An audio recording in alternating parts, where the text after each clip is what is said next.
আসসালামু আলাইকুম। আমি ডক্টর মোহাম্মদ সাব্বির আহমেদ, একজন ডেন্টাল সার্জন। আজকে আমি দাঁত ও মাড়ির সুস্থতার জন্য অপরিহার্য একটি চিকিৎসা পদ্ধতি সম্পর্কে আলোচনা করব, তা হলো স্কিলিং এবং পলিশিং। অনেকেই এই চিকিৎসা পদ্ধতি নিয়ে দ্বিধায় ভোগেন এবং এর গুরুত্ব সম্পর্কে জানেন না। আজকে আমি ক্লিনিক্যাল দৃষ্টিকোণ থেকে আলোচনা করব স্কিলিং পলিশিং কী, কখন করা প্রয়োজন এবং স্কিলিং পলিশিং করার আগে ও পরে কী করা উচিত। স্কিলিং হলো দাঁতে জমে থাকা প্লাক এবং ক্যালকুলাস এবং মাড়ির ভিতর লুকিয়ে থাকা ব্যাকটেরিয়া সম্পূর্ণভাবে পরিষ্কার করার একটি বিশেষ চিকিৎসা পদ্ধতি। সাধারণত ব্রাশ দিয়ে এই প্লাক ক্যালকুলাস সম্পূর্ণভাবে পরিষ্কার করা সম্ভব হয় না।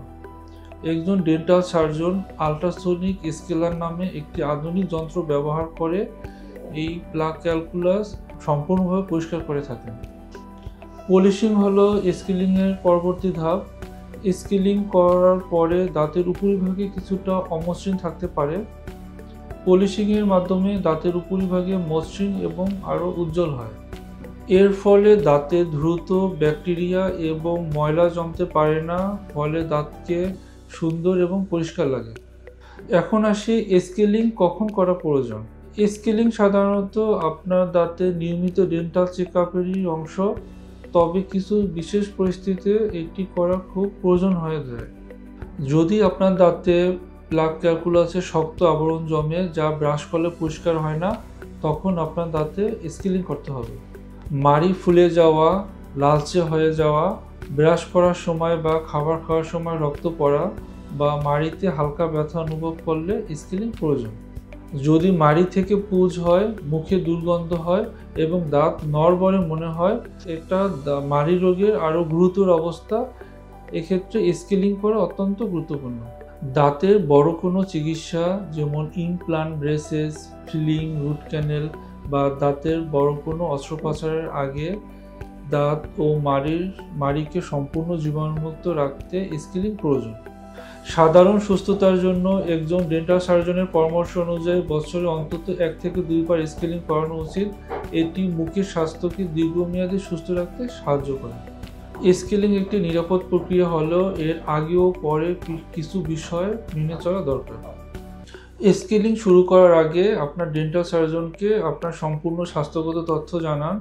বিশেষ করে আপনার যদি রক্তক্ষরণজনিত কোনো সমস্যা যেমন হিমোফিলিয়া, ডায়াবেটিস, হার্টের রোগ, আপনি যদি গর্ভবতী হন, বিশেষ কোনো ওষুধ খান যা রক্ত পাতলা করে, তাহলে অবশ্যই আপনার ডেন্টাল সার্জনকে অবহিত করুন।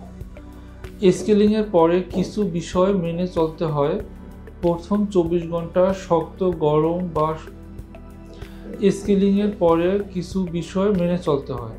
প্রথম 24 ঘন্টা শক্ত, গরম এবং ঠান্ডা জাতীয় খাবার এড়িয়ে চলুন, কারণ এই সময় মাড়ি সংবেদনশীল থাকে। হালকা লবণ গরম পানি দিয়ে দিনে 2 থেকে 3 বার কুলকুচি করুন, এটি মাড়ির ইনফ্লামেশন কমাতে সাহায্য করে। নরম টুথব্রাশ দিয়ে সঠিক নিয়মে ব্রাশ করুন। দাঁতের স্কেলিং করা হয়েছে মানে এই নয় যে দাঁত ব্রাশ করা বন্ধ করতে হবে, বরং স্কেলিং করার পরে আরও ভালোভাবে ব্রাশ এবং ফ্লসিং করুন। স্কেলিংয়ের পর দাঁত কিছুটা সংবেদনশীল এবং পলিশিংয়ের পর দাঁত মসৃণ হয়। তাই পরবর্তী 48 ঘন্টা ধূমপান, চা, কফি, রংযুক্ত খাবার বা পানীয় এড়িয়ে চলুন, কারণ এই সময় দাঁতে দাগ পড়তে পারে। মনে রাখবেন, বছরে অন্তত 1 থেকে 2 বার ডেন্টাল চেকআপ এবং প্রয়োজন অনুযায়ী স্কেলিং পলিশিং করানো আপনার মুখের স্বাস্থ্যকে সুরক্ষিত রাখে। ছোট সমস্যাকে বড় হতে না দিয়ে চিকিৎসা করলে আপনার ব্যথা, সময় এবং অর্থ সবই বাঁচবে। আশা করি এই ভিডিও তথ্যগুলো আপনাদেরকে স্কেলিং পলিশিং গ্রহণের ব্যাপারে সিদ্ধান্ত নিতে সাহায্য করবে। ধন্যবাদ সবাইকে।